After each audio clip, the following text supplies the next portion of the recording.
Everywhere I look, everyone seems to be focusing on what's wrong with the world. Two shooters were initially believed involved in the mass shooting. ISIS has now claimed responsibility for today's deadly terror attack. Initially reported as a 7.9 quake, it was upgraded. The worst outbreak of the deadly Ebola virus. Police believe the attack may have been a hate crime. On this podcast, we choose to focus on the good. We choose to go to the moon in this decade and do the other things, not because they are easy, but because they are hard. I can tell you from experience, the effect you have on others is the most valuable currency there is. The only thing we have to fear is fear itself. Many times when it appears that something is happening to you, it is always, always happening for you. Because I have a dream that my 4 little children will one day live in a nation where they will not be judged by the color of their skin, but by the content of their character. Every single one of us makes a difference every single day. That's one small step for man, one giant leap for mankind. Hey everyone, and welcome back to episode 3 of the Focus on the Good podcast. I am so excited that you are back and that you are here for your weekly dose of positivity. Today we have the author of the brand new book, Permission to Play, Mr. Joe Fingerhut. You're going to really enjoy this interview. Joe has been a great friend of mine for years, and we had a great time talking about his new book and his travels and many other things. You're going to love this interview. It's really, really great. But before we get into it, I wanted to tell you about something. I wanted to talk about something that's been on my mind lately. And that is that this podcast is something that I have wanted to start for a long time, probably about 2 years. But I didn't start it because fear was holding me back. Fear was telling me, what if it doesn't work out? What if people don't like it? What if it's too much work? What if? And I was actually doing the opposite, the complete opposite of what this podcast is about. And I was focusing on everything that could go wrong instead of focusing on what could go right. And when I focused on that, all I had was fear. And finally I decided no more. I'm going to stop doing that, and I'm going to create what I've wanted to create for a long time. And since just diving in and making it happen, I have had some absolutely incredible experiences already. It's just been 3 weeks. We've had some amazing guests, and the guests coming forward in the future are also absolutely incredible. I've had amazing feedback, and it's just been such a great time, and I'm so happy that I finally started this podcast and that I'm out there doing something that I feel passionate about and sharing this message of positivity, something that I feel is so, so important. And it reminds me of this quote by Martin Luther King Jr., where he says, "Take the first step in faith. You don't have to see the whole staircase. Just take the first step." And for me, I finally had to make that decision to take the first step. I didn't have to see everything that was coming in the future. I just had to take that first step, and everything has turned out fantastic so far, and I can't wait to see what's going to happen in the future. So the same thing goes with you. If there's something that you want to create, something that you want to do, but you haven't done because fear has held you back, let go of that fear and just take the first step. You don't have to see everything that's going to come in the future. Just take that first step. Now, before we get into the interview with Joe, I just want to say thank you so much for listening. Thank you for being here. It means the world to me. And if you enjoy this podcast, then please share it with somebody who needs some more positivity in their lives. Whoever that is, share this with them. Tell them that this will help them. This will help them to see the good, to focus on the good, will help them have that positive attitude, have that attitude of gratitude in their lives, and that will truly, truly impact them in a valuable and important way. Everybody could use more positivity in their lives, but I'm sure there's one person that you could think of that could really use this pick-me-up. And please go out and share this with them.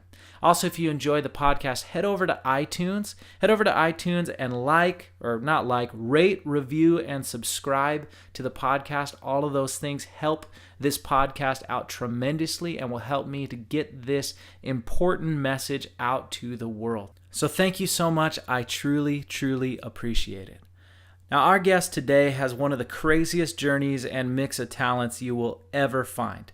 In the 8 years after college, Joe Fingerhut lived, worked, and traveled in 30 countries on 6 continents. After traveling came entertaining. He has won national awards as a DJ, added magic, juggling, stilts, unicycling, and hypnosis to his abilities. Today, Joe is a sought-after motivational speaker at schools and conferences across the country and around the world, and he's also the author of his very first book, Permission to Play, which just recently released. And get ready to discover a world of opportunity with our guest, Joe Fingerhut. All right, I'm here with Joe Fingerhut, the author of Permission to Play, How Teens Can Build a Life That is Fun, Fulfilling, and Promising. Joe, how are you doing today? I'm doing great, Jake. That was an excellent intro. Great job. Thanks.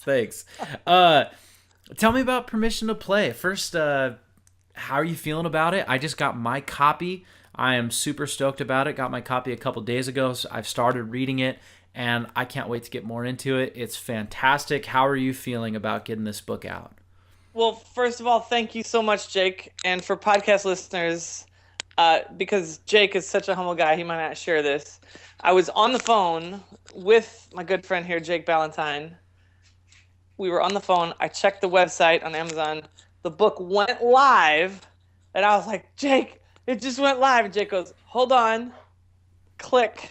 I just ordered it.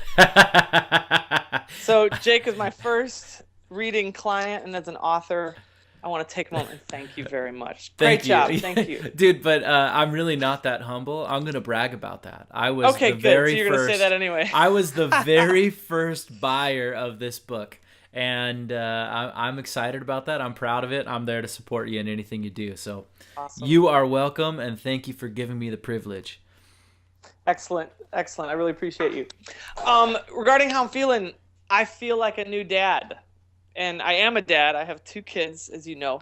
But this has definitely been a baby of mine. Wow. I think I heard that elephants have the longest gestation time, if that's the right word. And it's Yes. like 2.5 years. So I was talking to somebody the other day, and I'm like, I had my elephant. Because this book is your elephant. This has been kind of in the process for since 2014. That's amazing. Actually the end of 2013 technically, but whatever. So I feel great, and I'm really excited. The feedback that I've gotten so far, just at this moment of this podcast, it's been on Amazon like a week. And we're planning for a launch party in January. So I'm not sure when your listeners will listen to this, but we're just taking baby steps right now. Kind of the soft launch at this point. But that being said, the feedback from the people that I've kind of promoted it with, everybody's been had great feedback, and they're really excited for me. So it's completely exciting, man. That's awesome. My first question I have is, Yes. a lot of people would ask you this, because I don't think very many people spend that kind of time. Well, sure, some people take that long writing a book, but it's not because they're working on it every day. They just work on it here and there. Yeah. You have been laboring on this for 2.5 years. And I think the question that a lot of people would have, especially speakers, entrepreneurs, why? Why did you spend so much time on this book? I certainly didn't intend to. It kind of became a necessity of the process of the path that I chose to take. So just a little background. I've been speaking now for about 5 years or 6 years, and I always knew that a component of my speaking career absolutely needed to include a book. And you're a speaker. We network with a lot of speakers, and if you're putting positive content out there, you want to impact people, you want to duplicate yourself and give yourself a chance to share more because people are going to want more. So I always wanted a book. I knew it was about time because I'd gotten my career rolling. It's like, okay, I can see that this is going to work. So now what's the next step? So I was at a networking event, and I met this woman in St. Louis, where I'm from here, who she's like, I help people write books. And I was like, I want to talk to you. So we sat down and met. Turns out she's a book coach. Her name is Nancy Ballman. She actually got married recently, so it's Nancy Erickson, and she is the book professor. And so she laid out the process of writing this book. And I have found my most effective results, or the most effective way to get results, one of the most effective ways for me, there's been plenty of ways, but is to have a coach. By having a coach, you got accountability, and they're an expert, and they provide structure. So she had this structure laid out, and there were two things I really liked about her. And this is kind of a long-winded answer to your question. No, that's but fine. I'll get to the time part of it. One is the way she pitched it is, I don't just do little old self-published books. I want to position you to stand next to the shoulders of giants, or stand among the shoulders of giants. She's like, the book that is going to be produced is going to be one that can be seen on a bookshelf in Barnes & Noble, and it would fit in there. So actually, quick question, Jake. Do you feel like that's the quality of the book that you're holding in your hands? Absolutely. I was amazed when I pulled this out of the packaging, when it came in my mailbox. I was just amazed. I was honored that I know you, honored that you're my friend, and it looks fantastic. It really does. Thank you. So that was part of it, and mission accomplished there. I mean, I feel like that, and it's not just, because we're friends. I've gotten that feedback from a lot of people, so I'm really happy with that. So that's part one. Part two was she shaped her writing program like a college class. She's like, I want this to be, this is made to be a college class. So the way the first part is structured is, I was with a group of people wanting to write a book, and she had it in several modules of several weeks of writing, and every week had a structure. So every week we'd watch a video that was our lesson, we'd do the homework, and then we'd have a phone call with everybody on it. And when I was considering undertaking this process, I kind of evaluated what I've been effective at in the past. And I've never been a straight A student, but I've been like the B+ A- guy, which means I follow the guidelines and I do what's necessary to succeed. And I'm also competitive. And you know what works for you, and you absolutely. went for that. So, I think 2 or 3 years ago, I opened up a Word doc and I'm like, okay, let's just have a thought exercise. Let's just be creative and let thoughts flow. This is going to be my book. And what would I want to write about? And ultimately those ideas are all seen in this book, but just by myself, a Word document, sitting down, writing a couple paragraphs at a time, ideas, it was like 20, 30 pages, and I didn't really know where to go from there, and I just kind of put it on the back burner. But once I started down this process, I was like, this is going to do it for me. And I'm not going to worry about how much time it takes, because yes, I could, and this is really important when considering coaching of any kind for your listeners out there in any field, is yes, I could do this in a shorter amount of time. Theoretically, yes, it's possible. And also, I could do it on my own and pay less. And I was like, those are two realities. But this book is kind of in my head a long enough time anyway. I'm like, it's taken so long. Like, let's just get it done, no matter how long it takes here, because this is the right thing to do. So I jumped in, and so the question is, why did you undertake this long process? Well, I thought it was going to be a year, because that's what the program was, like a year long for writing. So I did that, and I finished that year just like a B+ A- student would, with a manuscript. And at that point, my book writing coach was like, okay, now we got to edit it. And so I was like, oh, that makes sense. Now, a cynical person or somebody might be, oh, wait, so she hooked you in. It was like bait and switch or whatever. But no, we agreed at the beginning to write the book, which I did. And then it was editing. So the editing took a couple months.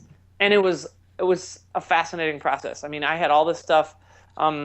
The approach for this, Nancy's approach, the book professor's approach, is to just write and don't worry about length. Let's just get content out there. We'll worry about editing it later. And I had a long book, so much so that I was like, this needs to be 2 books. This is just too much. She's like, no. this is exactly what it is, what it's going to be. We're going to make it tight. And she just cut it down. And she's a professional. She's taught in college.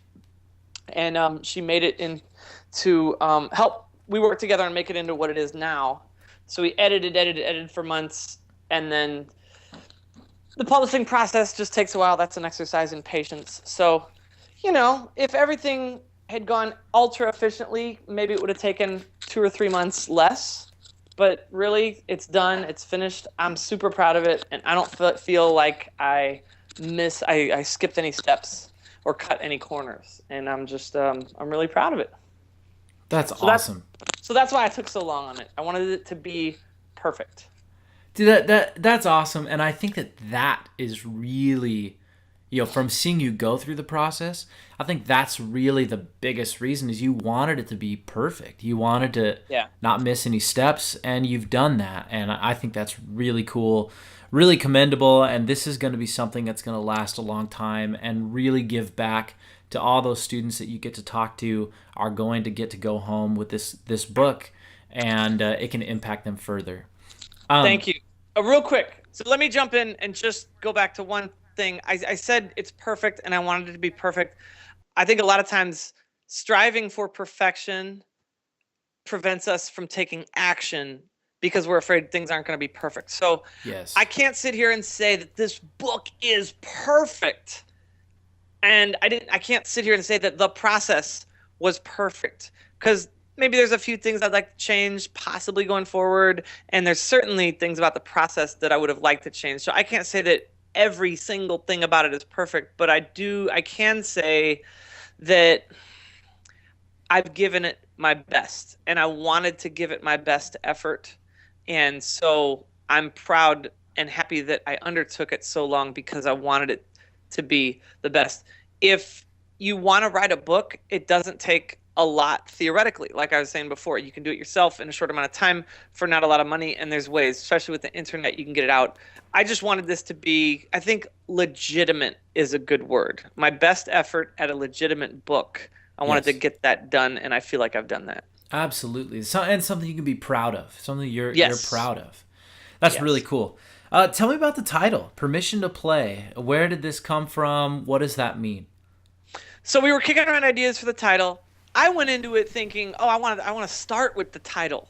And I think I was being considered to speak at a conference a couple years ago, and I was like, oh yeah, and I'll say that you can make my book a part of the package when I didn't even have a book. So I came up with something. I think it was one of my early titles of one of my talks was Think Outside the Backpack. I think you might remember that. Yes.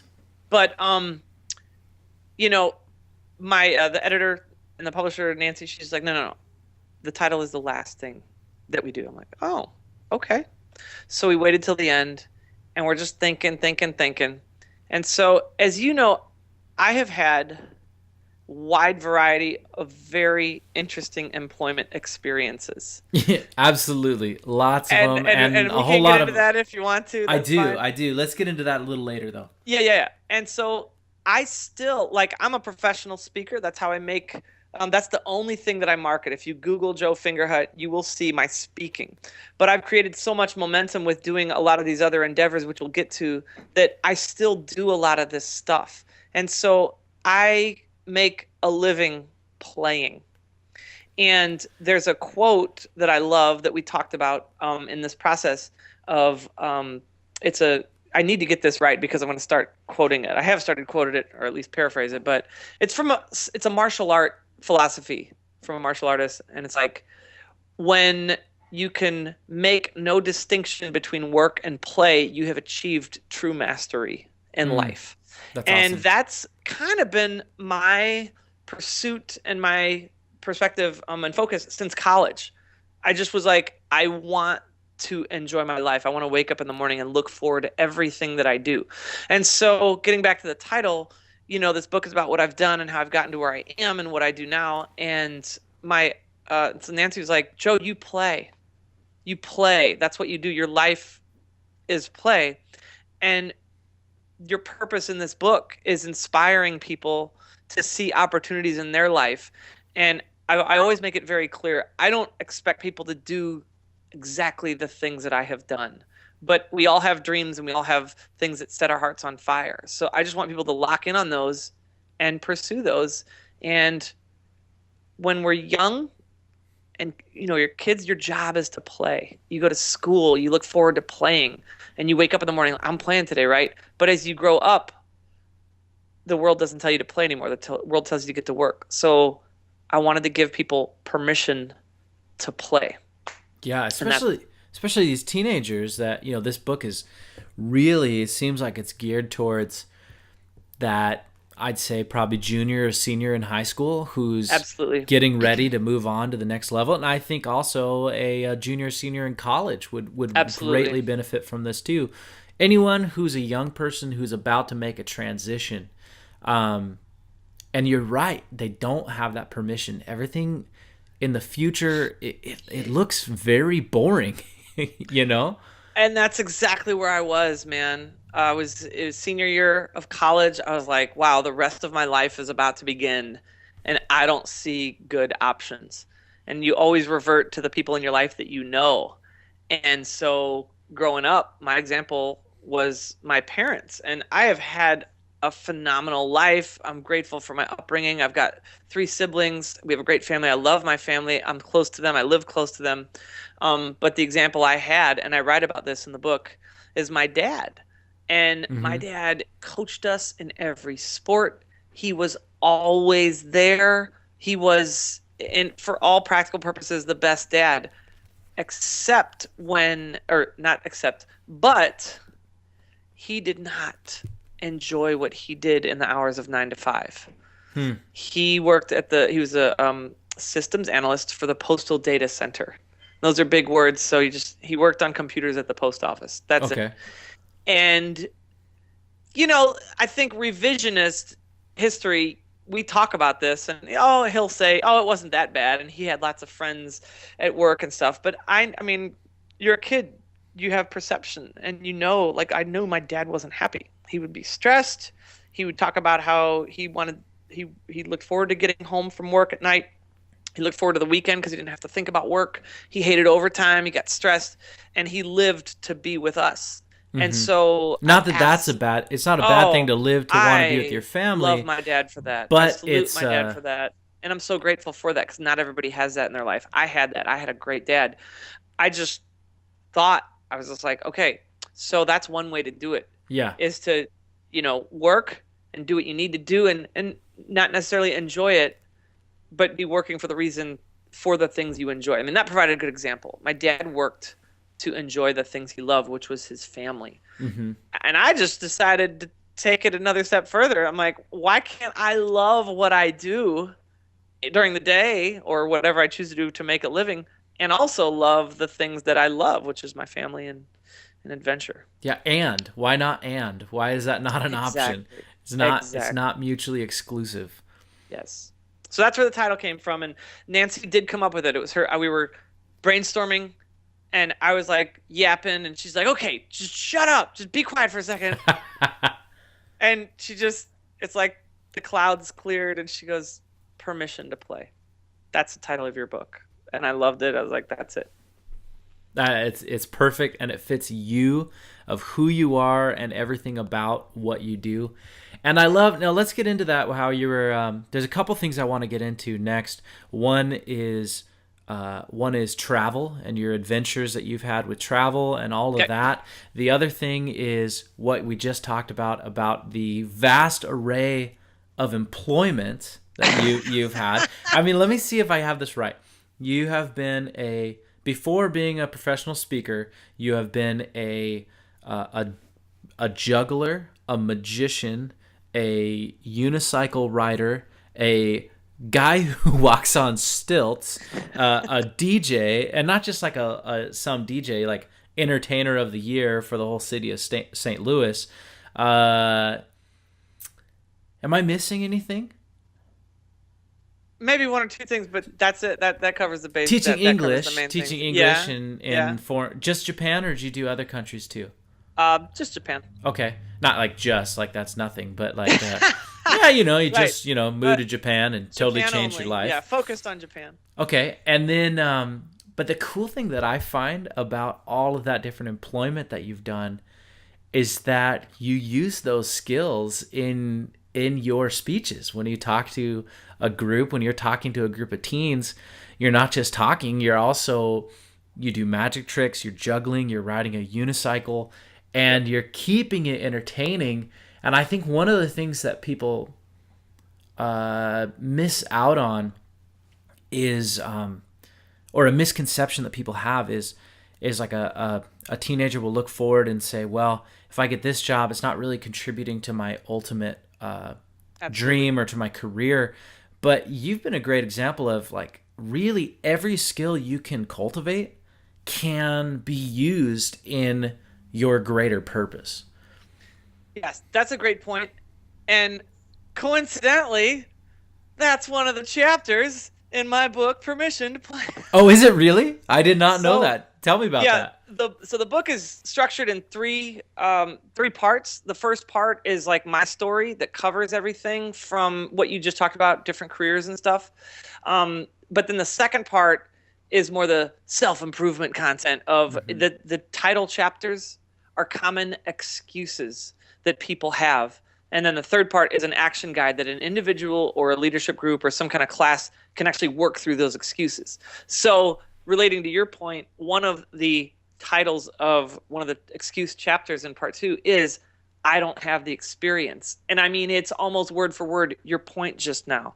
My point in telling you that, in writing about that, and when I talk to groups and audiences, is that you may think you don't have experience in a particular thing, but there are elements in every aspect of our past and our journey in our life that is going to benefit us going forward.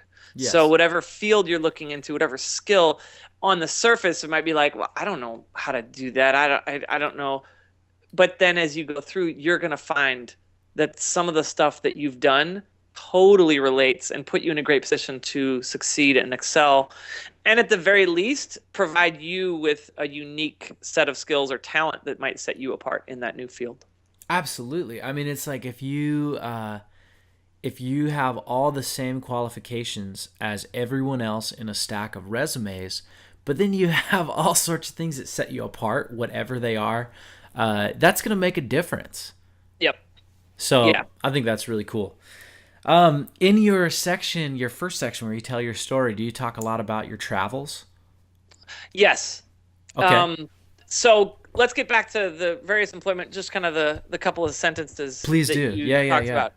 So the big thing to put out there is when I hear somebody has had these various experiences and does these different things, my default mindset kind of is like, oh, I mean, they probably came from that type of family, or they were predisposed to it, or they're something or whatever. But almost everything that I did, that I have done, like nobody in my family has done. And so many of the things that I've done, I've been like openly scorned or tried to have been persuaded not to pursue by my family. So that's just where I'm coming from with a lot of this stuff. So let's get into some of the details. Wait, real quick though. Yeah. It just when you're talking about that, of being scorned by your family, it just, I don't know if you've ever watched this show. It's old. I know you don't watch a lot of TV, but it just sure reminds me of Job from Arrested Development, the magician. I don't know. I've seen bits, yes. Okay, and he's totally out there from everyone else. Not that you're him, but in a like a cartoonized version of that. I'm sure that there is a little bit of that where people are just thinking like, "What are you doing?" Really, what you're doing is you're doing something that you're having a blast doing, and you're making money doing it. So why the heck not? Exactly. So I was born and raised in St. Louis, right in the middle of America, and by all accounts, I viewed my life as very normal. I had a very normal, ordinary life, good life. I mean, my family's not super rich or anything. We're not super poor. Just got along. And then for college, I was like, I want to experience life in a different place. And I always consider myself a big city person. and we had taken road trips to Chicago. And also, I happen to be a big basketball fan. So I ended up going to Loyola Chicago for college, Loyola University Chicago on the banks of Lake Michigan. And that really expanded my mindset. I lived for 4 years in Chicago, huge city. I actually got to see Michael Jordan in person play 4 times. Nice. So that was awesome, including the best team of '96 that set the record for wins that the Warriors may eclipse this year. So anyway, get to the end of college, and I'm like, okay, I haven't been outside of America. So what does that mean? Have I missed out on an opportunity? And a lot of my friends had studied abroad and stuff, and I just hadn't. So I went through the process of just learning how to travel. And I can get into those details, but in summary, in the 8 years after college, I went to 30 countries on 6 continents. And real quick, say that again to make sure that everyone actually heard what they thought they just heard. Okay. For the 8 years beginning with senior year of college, I went to 30 countries on 6 continents. Which is amazing. So keep going. That's just awesome. Okay. So the first step in that was, let me say too, when I graduated college, I viewed people like, what'd you major in college? And I got math. Why'd you major in math? Well, I picked a major because I wanted to choose something that I could study for 4 years and not feel tortured by, and know that at the end I have a piece of paper on the wall that says I studied something for 4 years. I never viewed college as like the dictator of what I would get into as a career. Yes. And then people are like, okay, so why math? Which I totally agree with. I'm not some math savant or anything. I was probably the worst math major ever. I mean, I had solid C's and B's for my math classes. And I always tell people, once I decided, I thought that I liked doing math problems. And then I declared for a major, and we stopped working with numbers. Because it's all like proofs and just stuff that makes your head ache. And I look back and I'm like, man, I'm sure there's other things I would have enjoyed more or whatever, but who cares? I got it done. I crossed the finish line. And when I crossed that finish line, I was like, I'm going to pursue things that I'm passionate about, that are fun, that make me happy. And I'm never going back to school unless I feel really strongly about something and passionate, go for a master's degree or something like that. So the first step was exploring. And I wanted to learn about more of the world, much like I'd learned more about, going to Chicago and living there. So I had it in my mind that I would study an extra semester of college, and I would take an extra semester and take out the extra student loans, and I would study at our campus in Rome, and that was my dream. And I sat down with my dad and I told him, and he's like, that's impossible. That's not going to happen. And I was like, why? And he laid out all these excuses, which actually became a lot of the titles for part 2 of my book. And it's too expensive. How are you going to get around? Where are you going to stay? What are you going to eat? Where are you going to eat? Do they like Americans? Is it safe? Do they speak the language? Where are you going to eat? What are you going to eat? Eat. My dad's big on food. And I was like, I think they have pizza in Italy, Dad. But they have food. I will survive. Yeah. So it went from, he broke down my dream, really, he had me in tears, but I'm less like, I'm going to make this happen one way or the other. So I kept on telling people, and this is what I say in my speech, I started getting out there and asking everybody, I said, I want to go, what do you know? And so when you get out there and you tell people what you want to do, answers start coming. So long story short, I learned that you can backpack. And when I say backpack, I don't mean you strap on a backpack and go climb Mount Everest. I mean, you travel cheap like a student. So you stay in hostels. Hostels are like student hotels, and they're all over Europe, and they're actually all over the world. They're just like a bed and a roof, nothing fancy. In Europe, you can stay for $5 or $10 a night, and you meet other people, other young people who are doing the same thing. And you ask them, what cities have you been to? What are cool places to see and things to do? And you can take trains. They got a Eurail system that goes everywhere. And so once I had that blueprint in place from learning, and I found a book on how to backpack, I was like, okay, I'm going to study in Europe without the studying. Yes, that's awesome. And so I went, and we had to work through a lot. My dad was just like, I totally oppose this. But if you're going to do it, there needs to be some parameters in place. So you got to prove to me that you have enough money, that you have somewhat of a plan, and we're going to be able to communicate so, bad things don't happen. And we fought on a lot of those points. The money part was the best part. He really forced me to save and budget and plan. But beyond that, I was like, I don't really want to plan. Like at one point, Dad was like, we got to talk to you every day to know you're safe. And I was like, Dad, the romance of this, I want to get lost.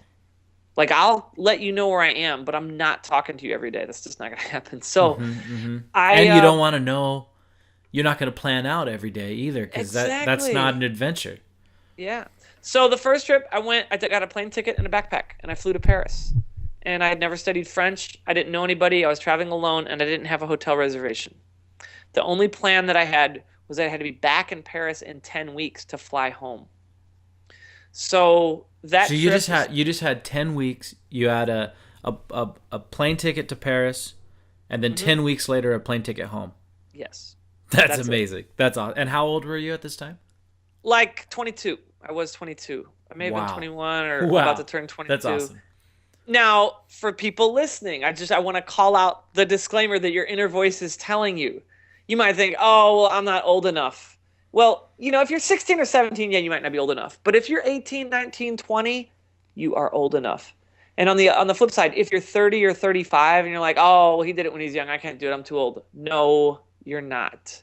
You can do that. Like, you can do something like this at any age in any country. Well, don't go to Iraq, but, you can go to any country.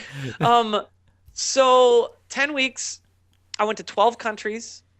I got to Morocco for a day, so I got to call it a 2-continent trip. And it blew my mind wide open. And, when you discover something new, part of the learning process is learning how much you don't know. You know what I mean? Absolutely. So I realized how much, I'm seeing all these countries and meeting all these people, but I'm also realizing how big the world is and how little of it I've seen. So I run out of money.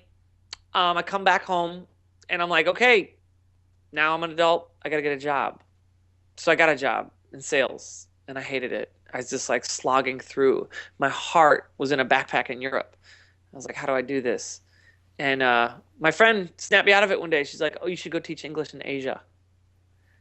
I was like, what? You can do that? I want to know more. So I started doing research, and I found out that if you can speak English, you can teach English anywhere in the world. That's amazing. It is amazing. And nobody ever told me that before. And this is what I tell students and people just in general. Like, you can go work other places in the world. So I evaluated a lot of opportunities, and I found this program in Japan called the JET program, Japanese Exchange and Teaching Program. For anybody thinking, oh, well, he must have studied Japanese. No, if you're listening and you know the words, the capital of Tokyo, you know the famous cities from World War II, Nagasaki, Hiroshima, you know things like sushi and tsunami and brands like Yamazaki and Honda and everything. That's how much Japanese I knew. Mm-hmm. The cool thing about this program is the 2 requirements are that you have a college degree and you are a native English speaker. And I was like, sign me up. Now, there's plenty of programs in the world that don't require a college degree, but this one, you do have to have graduated college. So once again, I'm on a plane to a different country where I don't speak the language. I really don't know anybody. But I do know that things are going to work out because it's a structured program. And the cool thing is that this is a government-run program, the JET program, and their whole point isn't to make sure their kids know what a noun, a verb, and an adjective is. It's to expose their communities and their culture to other cultures. So the JET program is like 30 years old, I think, and they have like 6,000 foreigners teaching English. And they pay you very reasonably. They provide you with housing, and they set you up with a job teaching English. That's awesome. So I did that.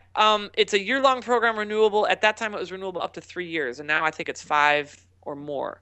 But very quickly, I was like, I want to stay. I'm staying the full 3 years. And so I did. And I actually called my brother, who's a senior in college. I'm like, dude, you got to come do this. So my brother came over, and we lived about 10 minutes from each other. So over the course of those 3 years, adding to my country list and passport stamps, I went to Thailand, New Zealand, Hong Kong, Vietnam, China, Korea, and all over Japan. And again, just continue to expand my mind and just, seeing the opportunities that were out there. And met a wonderful woman named Michio, who you have met. Yes, I have. She is amazing. Last year, we celebrated our 10-year wedding anniversary. Wow, congratulations. And, thank you. And we got married at the end of those 3 years. And we came home. So got set up here, got an apartment. It's like, okay, well, what should we do? And I was still determined. Like, I want to have fun. I want to be happy. I've kept this going for now. I've been traveling at that point for like 5 years total. And we had a reception, and it was awesome. And the DJ killed it. And I was like, how can I do that? So I come up to him afterwards, and I'm like, hey, how can I do this? And a month later, he was training me. So that was with a company called Complete Music. It's the largest mobile DJ entertainment company in North America. Mm-hmm. I think there's like, 60 or 70 or maybe more franchises. And I started DJing. I do weddings and receptions and bar mitzvahs and birthday parties, anniversaries, pool parties, proms, everything. It was awesome. But a couple months in, I was like, well, people don't get married on the weekdays. I got to support my family. So I looked in the wanted ads, the back of the free newspaper in St. Louis, and I saw this ad. It said, after school magic instructor wanted, 1 to 4 hours a week, we teach you the tricks. And I was like, that's the job for me. So I called up. I was like, how can I do this? And it turns out to be a small business in St. Louis. We do after-school classes and summer camps teaching kids magic and circus skills. And I'd learned to juggle in high school in a theater class. In Japan, I taught myself how to ride a unicycle, which took a long time. And now I was learning magic, and I became a main performer. And all of a sudden, I've got this dream job situation where I'm in front of people, I'm entertaining, I'm speaking, I'm helping, I'm serving. And then so that covers the magic and the juggling and the unicycling. That led to stilt-walking and everything. And then about 5 or 6 years ago, I was like, well, I'm very happy, but I want to have an impact. It's fun to make people laugh, but I really want to inspire people. And I've been able to have some big goals and make my dreams happen. And I want to communicate with people that it's possible for them to do it too. And so I looked into speaking and how to be a professional speaker. And that's how we met, pursuing some of the same programs. Yep. And so that's, like I said, that's the main thrust of what I do, is speaking. And I am able to incorporate some of those skills. But I always wanted to be the speaker who can entertain rather than the entertainer who is a speaker as well. Yes, and you do a great job at that. Thank you. I mean, you've been able to see me speak once or twice, and it's been awesome to get your feedback. And while I am able to do that, I've created so much momentum with all this entertaining that I still do a lot of that. And I've actually added a couple things. I MC, auctions, like fundraiser auctions and stuff. And then a very cool thing, I think I told you about this, I do hypnosis shows. I think you did tell me about that. That is awesome. It's crazy. I never, all of this stuff, I never thought that I'd end up doing or I could do or anything. It's just like little steps and exploring. And, I got a call from my mentor, and he's like, listen, I've had you do all this stuff. I can't trust anybody with this, but I'm doing hypnosis shows and I got some overflow. Would you like to try it? I'm like, yeah, let's do it. So we worked together, and I've got a couple on the books for next year, and it's amazing. And I'm playing. I'm making a living. I'm supporting my family. I love what I do, and it's awesome. That's so cool. It is so cool. I think the life that you live, not only is it just awesome, but I think it's inspiring, because most people just after a certain point just resign to, okay, this is life. This is what it is now. And that's not you. And even though your life mission is going out and making an impact on people, you want to have fun at the same time. And I just think it's awesome. Absolutely. I just you see the resignation in people's faces, just like, well, this is how it's supposed to go. And I don't know. I think there's a certain wiring that some people have. Like I definitely have it. That's just like, no. I'm not going to be bored. I want to be interested. I want to be involved. So, maybe not everybody has that wiring, but I do think it's possible to focus on what makes you happy. And it might not be something that generates income. Like I was talking to this one guy who saw me speak, and he called or emailed and was like, I got this opportunity for a job. What do you think? And I'm like, what does this mean? So let's talk on the phone. And he's like, it's a company and it's sales, and I've had experience with sales, and I think it'd be good money. And I'm like, but what do you do? He's like, well, I'm an artist. I'm like, what does this have to do with art? And he's like, nothing, but it's kind of graphic design-y or something. And I'm like, dude, when was the last time, what kind of art do you do? He's like, I sculpt. I'm like, have you been in a studio recently? He's like, no, I've kind of put it off. I'm like, go make art today, like right now. Like just go make something. Like do what makes you happy. Just get in tune with that. And then I think that good things come from that. We all have bills, and we all have people in our lives to provide for. Whether you're single and you're providing for yourself, or whether you're married or, significant other, kids or whatever. But life offers the opportunity to be happy. We have to seek out those opportunities. Yes. Why not be happy now? Happiness does not just have to be something that's for later. Exactly. I love it. I love it. I love that attitude. I wish more people had that attitude. That's the whole purpose behind this podcast, is to bring this kind of positivity to people, to help them to see that happiness is a choice. It's something that they can do, something that they can choose to do today. I don't have to be successful to be happy, or I don't have to have X, Y, and Z happen in order to be happy. I can be happy today. Yeah, we put it off. We think that when we get this, I'll be happy. When we learn this, someday, when we get this in order. And the future is not assured. Like your next job, your next promotion, it's not assured. And you got to be building for the future, yes, but you also have to honor what your heart wants and what your happiness requires in the present. I mean, that's what leads to an enjoyable life, I think. Absolutely. So we're almost out of time. I got a few more questions for you that I want to talk about.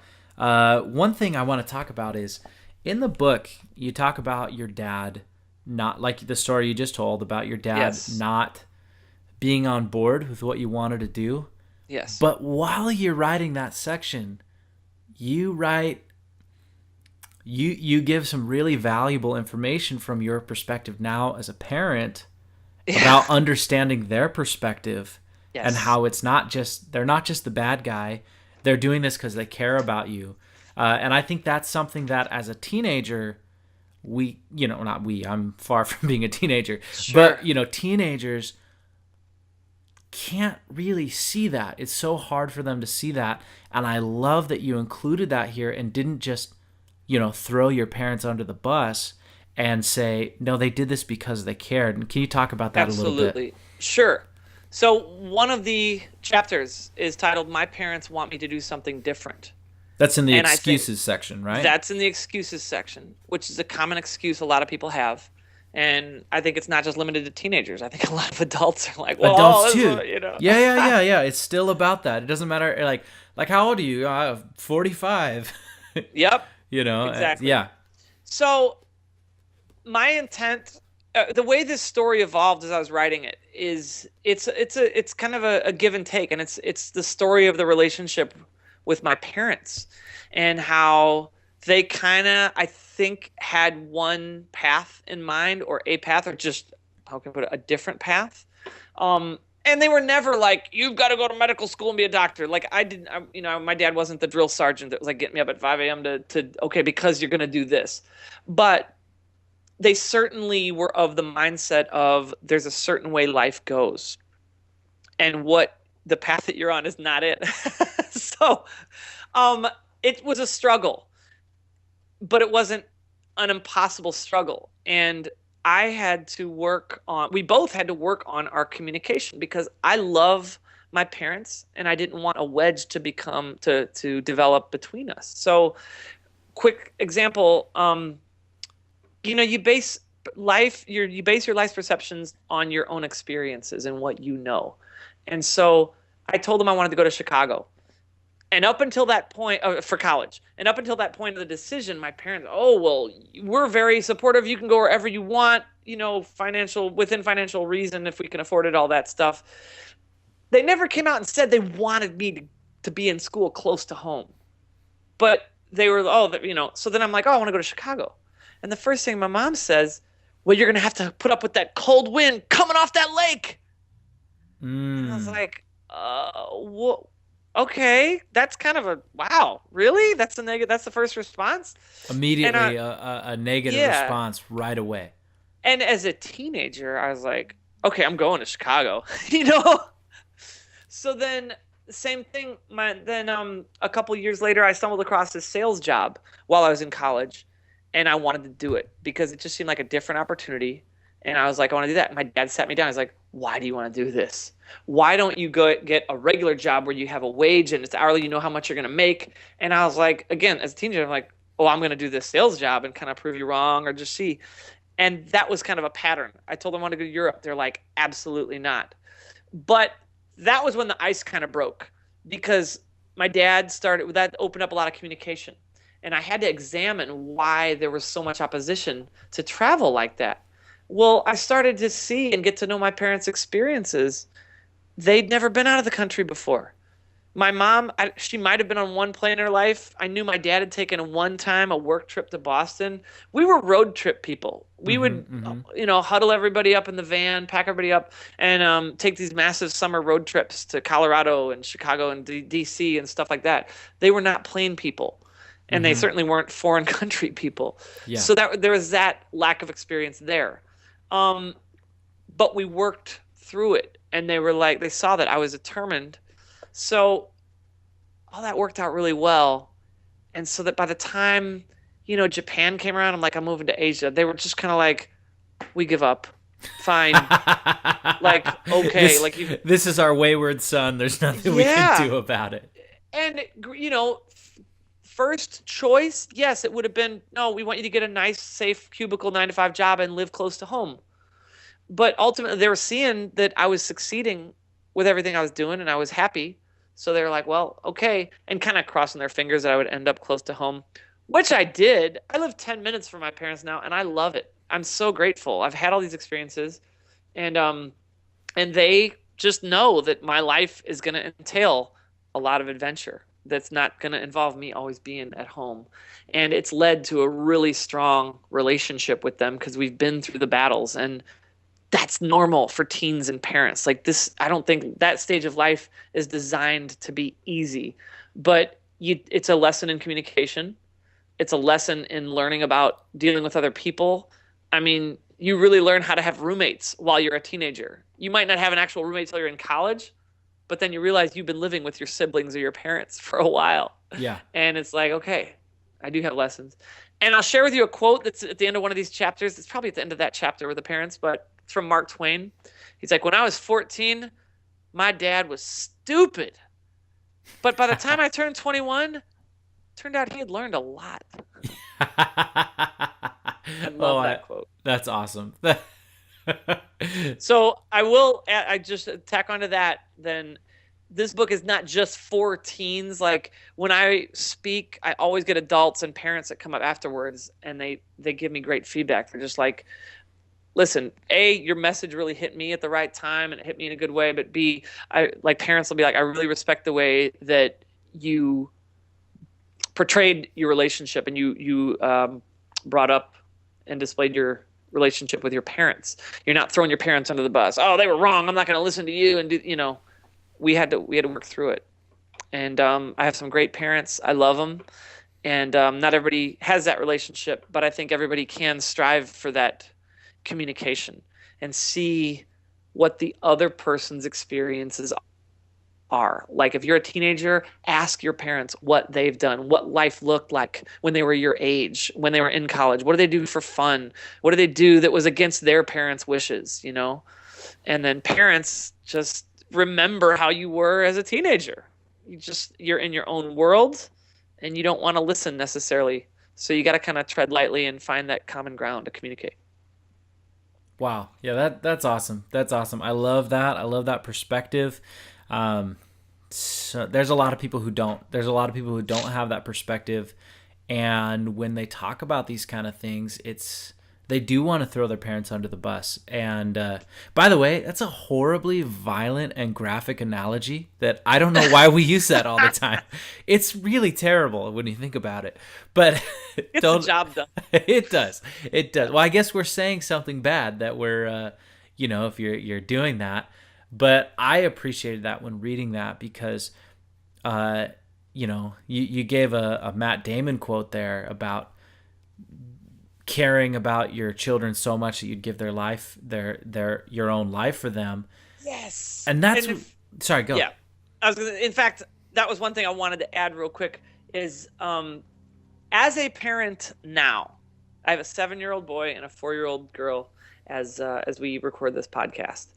So I have a different, or maybe not different, but just a new perspective as a parent.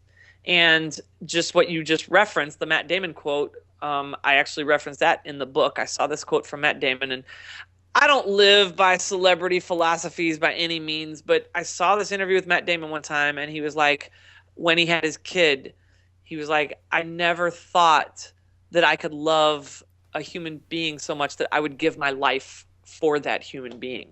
And that's how I feel as a dad and my daughter. And that's absolutely where I'm at as a dad. And so for teens, I think it's super important to realize, like, your parents might seem like against you and playing the other side, but they're your biggest ally. And they are coming from a place of love, and they want the best for you. And even though it seems like they're hindering you or they're, throwing the water on your fire, it's just like they do want the best. They want your safety. And there is a way to achieve that while striving for the things that you want. And the way to achieve that is communication. You just got to be open to communicating. Absolutely. That's a fantastic thing about the book. One more comment about the book is I love that you put little life tidbits throughout it, the little parts that I've read already.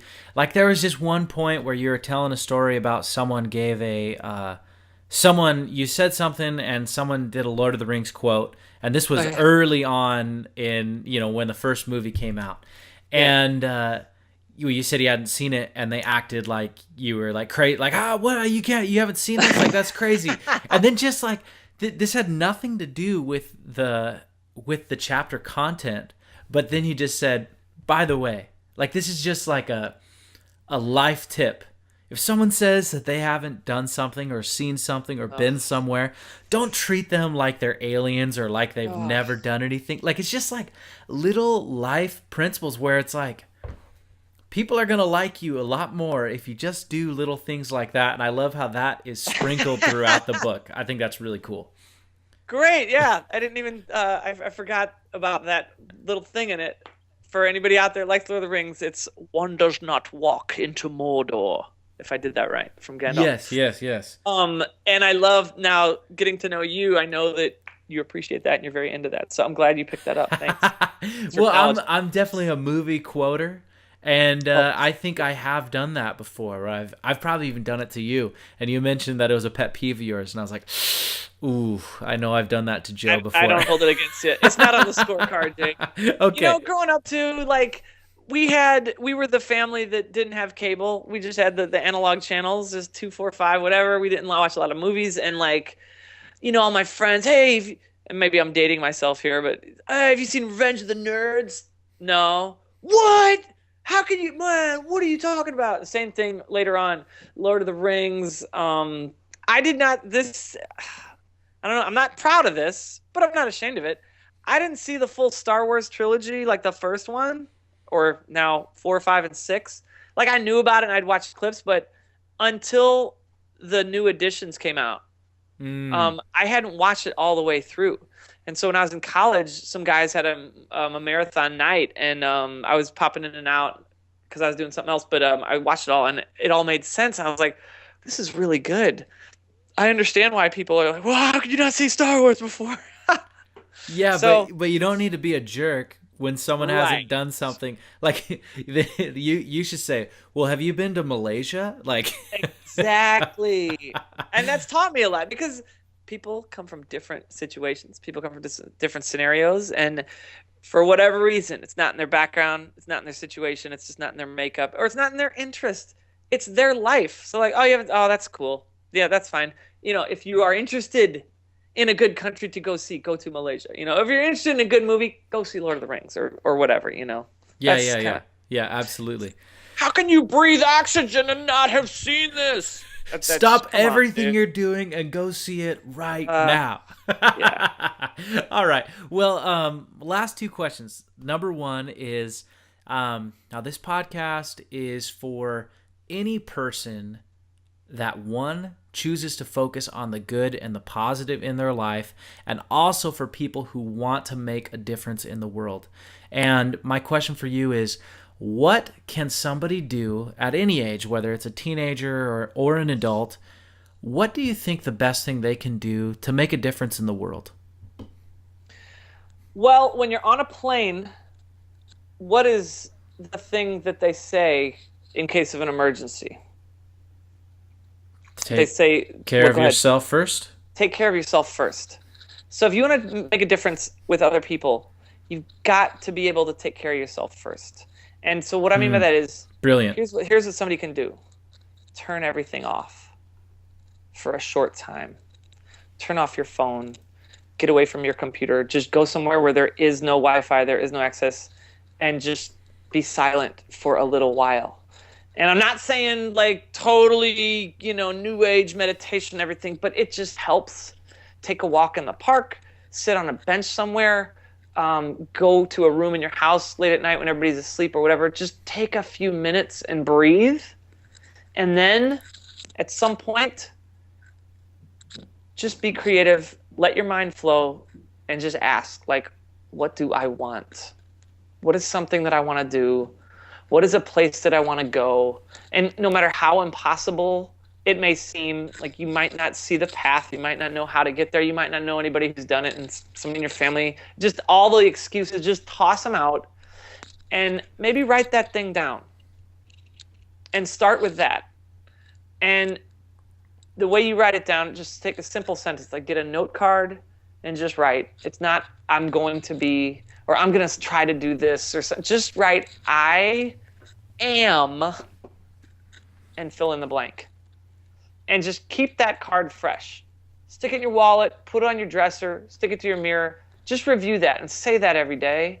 And just see how that changes your thinking. Because that will put ideas into your mind that were not there before. Your mind will start trying to find solutions. And you kind of, the way I put it when I'm speaking is you visualize yourself as this big rock and a sculptor with a hammer and a chisel, right? They come up, they don't see the big rock, they see the art that's on the final product, and they chip away until that art is there. So that's ultimately what you are, is you've got something inside of you. You might not even know what it is or what it looks like, but you've got to start with just a dream or a goal or a thought of what you could be. Wow. And those actions, that mindset, is then going to allow you to affect other people, because you're going to start taking action toward that, and they're going to see that. They're going to see that you're living inspired, and they're going to be like, oh, maybe that's possible for me. And you could also, you're going to be able to help people. Like, what do you want? You know, how can I help you? Wow, that's so simple yet profound, and I think that people want to make something so much more complicated. Take care of yourself, and then everything else, you're going to be able to take care of other people afterwards. You may have answered my second question in that answer, but what my second question was, you know, you go around the country talking to youth audiences. Mm-hmm. If you were to go up and you had a speaking engagement, you're about to go on, and for some reason something went wrong, and they tell you, oh, I'm sorry, you only have a couple minutes because we got to move on to something. You got, 3 to 5 minutes. What would you say to a youth audience if you had to cut everything down to just 3 minutes? There's opposition to your dreams. And opposition can come from people close to you. Might be your family, might be your friends. It just might be the world in general. You're going to perceive that opposition to the things that you want to accomplish and the things that set your heart on fire. That opposition may come from inside. So it might be your inner voice, your resistance voice, telling you that you're not good enough, you're not smart enough, rich enough, good looking enough, from the right background, whatever. It comes down to 2 words: I can't. Those 2 words, I can't, starts out as a thought, combines with feelings in your heart, comes out in the world. It's real. Henry Ford said, whether you think you can or you think you can't, you're probably right. So eliminate I can't from your vocabulary and replace it with a simple question: how can I? How can I? And you program your mind to think like that for the things that you want. And then you turn around and focus it on other people. How can I help you? Because leadership and success in terms of getting what you want is about helping other people get what they want. So, dude, I just want to like stand up and applaud right now. Standing ovation. That's awesome. Thank you. That is amazing. I love it. So profound. How can I? Replace I can't with how can I? Thank you so much for coming on this. Give me your time. And congratulations for your book. I can't wait to see what Permission to Play goes out there and does. And good luck with everything you're doing. Thank you so much. Real quick, where can people find you? JoeFingerhut.com. J-O-E. My last name is Fingerhut. That is a real, genuine name, not made up for stage or entertainment purposes. Finger like on your hand, H-U-T. And no, I am not related to the catalog. JoeFingerhut.com. On Amazon. We're going to put up links to the book on my website, but you can go to Amazon, search out either Joe Fingerhut or Permission to Play. And I am on Twitter and Instagram and Facebook at Joe Fingerhut. Find me, connect with me. I'd love to talk to you either online, and more importantly, I'd love to come to your events and sign your book personally. Oh, thanks, Joe. Thanks for being with me. I can't tell you how much I appreciate it. Have an awesome day, and keep being awesome. All right, Jake, and I just want to say I love everything that you do, that you have done, and everything that you're doing. So I appreciate our friendship, and I really look forward to seeing everything that you're continuing to do. So keep up the good work, my man. Oh, likewise, brother. Thank you so much. Thank you so much for listening to the podcast. I can't tell you how much I appreciate it. Always, always, always remember to look for the good in the world, because what's wrong is always available, but so is what's right. Thank you so much for listening. If you enjoyed this podcast, please share it. Please share it with those that can use it, and also rate, review, and subscribe on iTunes. That helps us out tremendously. And remember, I choose to focus on the good, and I hope you will too.